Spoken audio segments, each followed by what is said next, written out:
వినాయక చవితి సందర్భంగా పందిళ్లు ఏర్పాటుకు సంబంధిత అనుమతుల కోసం ఏకగవక్ష విధానంలో అనుమతులు ఇవ్వాలని కలెక్టర్ పి ప్రశాంతి ఆదేశించారు. అన్ని సమన్వయ శాఖల మార్గదర్శకాలు ఖచ్చితంగా పాటించడం కోసం క్షేత్రస్థాయిలో తనిఖీలు నిర్వహించి అనుమతులు జారీ చేయాలని ఎస్పీ డి నరసింహకిషోర్ పేర్కొన్నారు.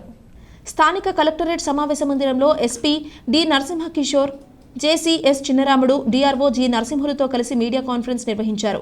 కలెక్టర్ ప్రశాంతి మాట్లాడుతూ వినాయక చవితి పండుగను అత్యంత జాగ్రత్తగా నిర్వహించే క్రమంలో మున్సిపల్, మండల స్థాయిలో అనుబంధ శాఖలతో సమావేశం నిర్వహించాల్సి ఉందన్నారు.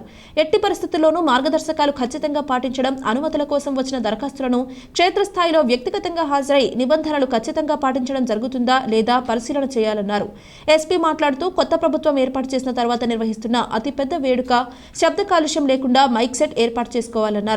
పెండాల్స్ వద్ద పోలీస్ పెట్రోలింగ్ తో పాటు నిర్వాహకులు కూడా ఒకరిని అందుబాటులో ఉంచాలన్నారు.